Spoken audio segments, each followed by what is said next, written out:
اور انہوں نے جسٹس مظاہر نقوی نے سپریم جوڈیشل کونسل میں درج ریفرنس اور شواہد کا تمام ریکارڈ بھی مانگ لیا ہے۔ اچھا، اب آپ نے یہ بات بھی سامنے رکھنی ہے کہ مظاہر اکبر نقوی کا پاکستان میں انتخابات کے حوالے سے جو پاکستان تحریک انصاف اور عمران خان کا موقف تھا، جو کہ اب سپریم کورٹ کہہ بھی رہی ہے کہ صدر نے تو جناب کہہ دیا تھا، یا اس طرح سے گھما پھرا کر کے صدر نے اس طرح سے نہیں کہا، یعنی انہوں نے مان لیا کہ الیکشن ہونے چاہیے تھے اور آئین کی خلاف ورزی ہوئی اور عمران خان کا موقف جو تھا وہ درست تھا، لیکن اب وہ صدر مملکت ڈاکٹر عارف الوی بھی ڈال رہے ہیں۔ تو مظاہر اکبر نقوی صاحب کا بندیال گروپ کا اس وقت جو موقف تھا، گروپ میں اس لیے کہہ رہا ہوں کہ وہ جو جج صاحبان تھے جو کہ الیکشن وقت پہ کرانا چاہتے تھے، ان میں مظاہر اکبر نقوی صاحب بھی شامل تھے، لیکن اب کیونکہ یہ تمام تر صورتحال تبدیل ہو چکی ہے نئے چیف جسٹس صاحب کے آنے کے بعد، تو اب اسی طرف اشارہ بھی کیا ہے مظاہر اکبر نقوی صاحب نے۔ ریکارڈ انہوں نے مانگا، انہوں نے کہا جناب کہ میرے بارے میں جو ممبران ہیں وہ جانبدار ہیں، جسٹس قاضی فائز عیسیٰ اور justice Naeem Akhtar Afghan audio leaks inquiry commission کا بھی حصہ ہیں۔ آپ کو یاد ہوگا کہ ایک آڈیو لیکس کے حوالے سے، جو کہ انہی کے حوالے سے آڈیوز پھیلائی گئیں، ان کے کوئی پتہ نہیں، ان کو جو ہے ان کی آڈیوز قرار دیا گیا، اور اس کے بعد باقی دیگر بھی پاکستان میں ایک آڈیوز کا طوفان تھا۔ انکوائری کمیشن بنا ہوا ہے جو کہ مظاہر اکبر نقوی اور دیگر کئی آڈیوز کے حوالے سے جو ہے وہ اس نے تحقیقات کرنی ہے۔ درمیان میں وہ معاملہ رک گیا تھا بندیال صاحب کے دور میں، اور اب جو ہے وہ قاضی فائز عیسیٰ صاحب کے دور میں یہ معاملات آگے بڑھ رہے ہیں۔ تو جناب انہوں نے کہا کہ وہ جسٹس قاضی فائز عیسیٰ صاحب اور justice Naeem Akhtar Afghan audio leaks inquiry commission کا بھی حصہ ہیں، اور انکوائری کمیشن کے ممبران کو میرے خلاف جوڈیشل کمیشن کا حصہ نہیں ہونا چاہیے۔ یہ بڑا اہم نقطہ ہے، ٹھیک ہے نا، کہ آپ خود ہی مدعی بھی بن جائیں،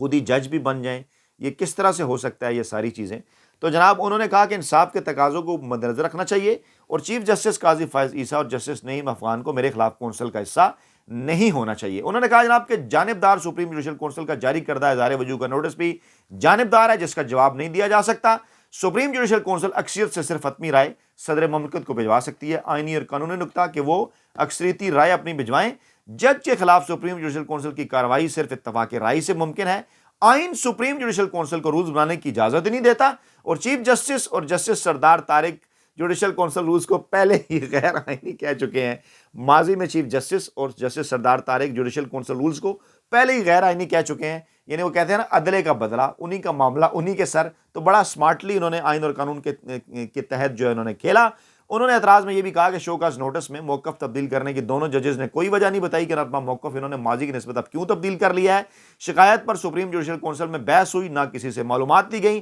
اور جسٹس سردار طارق کے کیس میں کونسل نے شکایت کنندہ کو ذاتی حیثیت میں طلب کیا اور شواہد مانگے۔ میرے کیس میں شکایت کنندہ کو بلایا ہی نہیں، ٹھیک ہے، اور نہ ہی مزید معلومات فراہم کرنے کا کہا، اور جو موقع جسٹس طارق کو کونسل کی جانب سے دیا گیا وہ تو مجھے ملا ہی نہیں۔ اور جسٹس مظاہر نقوی کا یہ بھی کہنا، اچھا سردار طارق صاحب کے اوپر بھی الزام تھے، ان کا معاملہ ختم،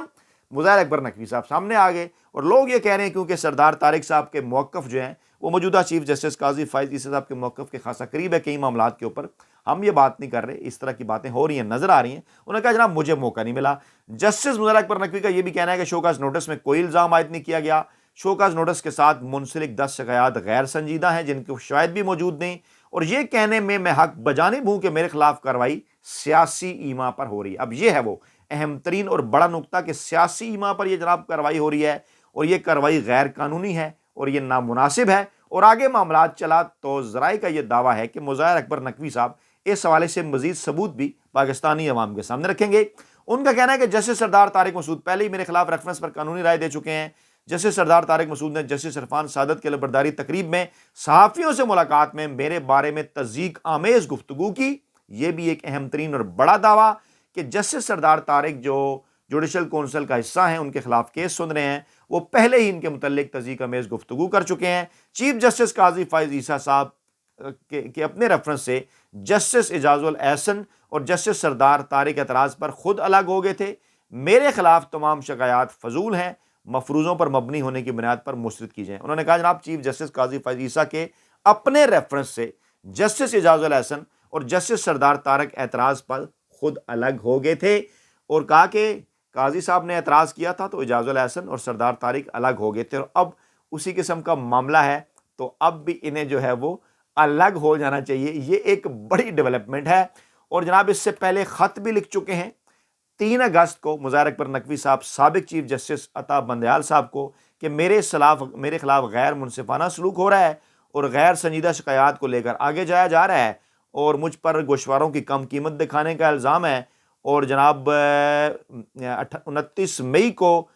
سردار طارق مسعود کو رائے کے لیے شکایت بھیجی گئی۔ مذکورہ جج کے 3 اور 26 اپریل کو کونسل ممبران اور مجھے لکھے گئے 2 خطوط ریکارڈ پر ہیں۔ ان خطوط پر کارروائی شروع کرنے کے لیے بے صبری بے تابی کا مظاہرہ کیا گیا۔ جج کا یعنی سردار طارق پر وہ پہلے بھی اعتراض کر چکے ہیں، ان کا یہ طرز عمل نہ صرف حیران کن بلکہ بے مثال تھا، مطلب اس کی کوئی ماضی میں مثال نہیں ہے۔ کبھی بھی سپریم جوڈیشل کونسل کے کسی رکن نے اس انداز سے کام نہیں کیا۔ اور جناب جسٹس مظاہر نقوی نے سابق چیف جسٹس کو لکھے خط میں یہ بھی کہا تھا کہ موجودہ ججوں کے خلاف متعدد شکایات کونسل سیکرٹری کے پاس ہونا بھی قابل ذکر ہے۔ ججوں کے خلاف کئی شکایات ہیں، لیکن صرف مجھے ہی نشانہ جو ہے وہ بنایا جا رہا ہے، اور کونسل جو ہے وہ قانون کے تحت کارروائی کرے، اور قانون اور آئین کیا کہتے ہیں وہ رولز کے اندر تمام تر چیزیں موجود ہیں۔ انصاف نہ صرف ہونا چاہیے بلکہ ہوتا ہوا نظر بھی آنا چاہیے، اور دنیا کی عدالتیں صدیوں سے اس اصول کے اوپر جو ہے وہ عمل کر رہی ہیں۔ اچھا، پھر 31 مئی کو یہ خبر آتی ہے جناب کہ ان کے خلاف کارروائی کا آغاز جو ہے وہ ہو گیا ہے، اور اس میں معاملہ عمر بندیال صاحب نے وہاں پر بھجوایا تھا۔ سینئر رکن تھے قاضی فائز عیسیٰ صاحب اور سردار طارق مسعود صاحب، جو کہ اب پہلے قاضی فائز عیسیٰ صاحب دوسرے نمبر پہ، سردار طارق صاحب تیسرے نمبر پہ، اب چیف جسٹس ہیں قاضی فائز عیسیٰ، سردار طارق صاحب ان کے بعد ہیں۔ اور جناب اب اس معاملات کو آگے بڑھایا جا رہا ہے اس طرح سے۔ لیکن اسی دوران ایک چیز آپ نے اور بھی ذہن میں رکھنی ہے کہ ایک خبر اور بھی آئی تھی، اور وہ خبر کہاں سے آئی تھی؟ وہ آئی تھی جسٹس ریٹائرڈ شوکت صدیقی صاحب سے۔ اور ایک پوری تاریخ ذرا سمجھ لیں کہ افتخار چودھری صاحب ہوں، قاضی فائز عیسیٰ صاحب ہوں، میں سابق چیف جسٹس افتخار چودھری صاحب کی بات کر رہا ہوں، وہ قاضی فائز عیسیٰ صاحب اور عطر من اللہ صاحب، ان کے دور کے اندر جو ہے وہ ایک اعتراض اٹھایا گیا کہ کس طرح سے، بلکہ کیس بھی آیا تھا سامنے کہ کس طرح سے قاضی فائز عیسیٰ صاحب اور عطر من اللہ صاحب اتنی جلدی جو ہے وہ بلوچستان ہائی کورٹ اور اسلام آباد ہائی کورٹ کے اندر جو ہے وہ جج تعینات ہو گئے تھے۔ یہ معاملہ سنا جاتا رہا، اور شوکت صدیقی صاحب بھی جناب علی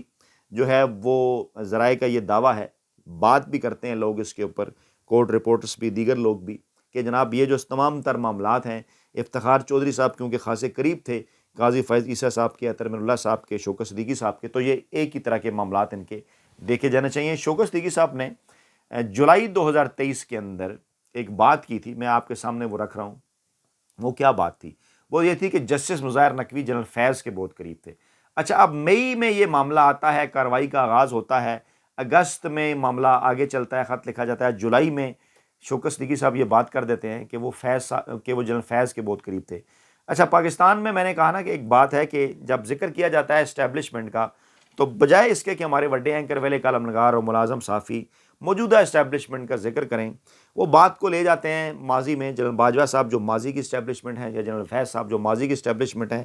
ان کے اوپر، اور اس وقت اس حوالے سے کوئی بات جو ہے وہ نہیں کی گئی۔ اب کیا ہے وہ ماحول کہ جس کا بنایا جانے ضروری ہے؟ آپ کو یاد ہوگا کہ جب قاضی فائز عیسیٰ صاحب کے خلاف ریفرنس آیا تھا تو اس میں بھی یار دوستوں نے اس قسم کا دعویٰ کیا تھا کہ جناب ان معاملات کے پیچھے اس وقت کے D G I S I general Faiz تھے، یعنی آئی ایس آئی کے اوپر ایک الزام لگا تھا۔ اور اب بھی یہی بات ہے کہ جسٹس مظاہر نقوی کے متعلق کہا جا رہا ہے کہ وہ جنرل فیض کے بہت قریب تھے، اور یہ بات کی ہے شوکت صدیقی صاحب نے۔ اس کی کچھ ڈیٹیل بھی آپ کو بتاتے ہیں۔ انہوں نے کہا جناب کہ سپریم جوڈیشل کونسل میں ریفرنس کی صدارت کر رہے تھے ثاقب نثار، اور یہ ایک پرانا معاملہ ہے کہ جناب جس میں جسٹس مظاہر نقوی کے خلاف، اور ریفرنس سننے کے لیے دوسرے جو ممبر جج تھے وہ آصف سعید کھوسہ صاحب تھے، اور تیسرے جج گلزار صاحب تھے۔ تو انہوں نے کہا کہ جب مظاہر نقوی صاحب ریفرنس کا سامنا کر رہے تھے تو تب جنرل فیض حمید نے ثاقب نثار صاحب سے رابطہ کیا۔ اب یہ جو معاملہ ہے، اگر یہ رابطہ ہوا تھا تو یہ معاملات شوکت صدیقی صاحب تک کیسے پہنچے؟ یہ بھی ایک قسم کا الزام ہے، یعنی کہ ڈی جی آئی ایس آئی کی بقول ان کے جو چیف جسٹس سے بات ہو رہی تھی، وہ اب اس دور میں جب کہ ڈی جی آئی ایس آئی وہ نہیں ہے فیض صاحب، کوئی اور ہیں، وہ پہنچ گئی ہے ان کے بقول اس بات کا دعویٰ کر رہے ہیں کہ انہوں نے کال کی تھی وہ شوکت صدیقی صاحب۔ تو کیا یہ سمجھا جانا چاہیے،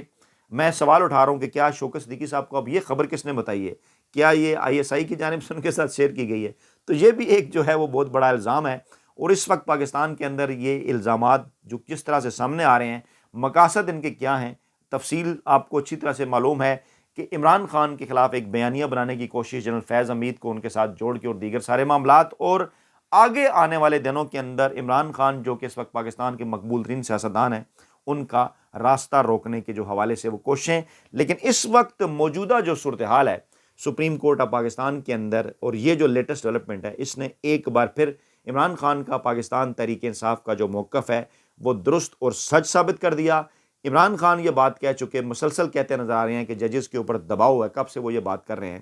ججز کے اوپر یہ دباؤ ہے کہ وہ پاکستان تحریک انصاف اور عمران خان کے حوالے سے جو ہے وہ جانبدارانہ فیصلے کریں۔ تو ایک بار پھر ان تمام تر معاملات نے عمران خان کو کر دیا ہے جناب سچا ثابت۔ اپنا بہت خیال رکھیے گا، دعاؤں میں یاد رکھیے گا۔ نئی ویڈیو کے ساتھ جلد حاضر ہوں گے، اللہ نے کے بعد۔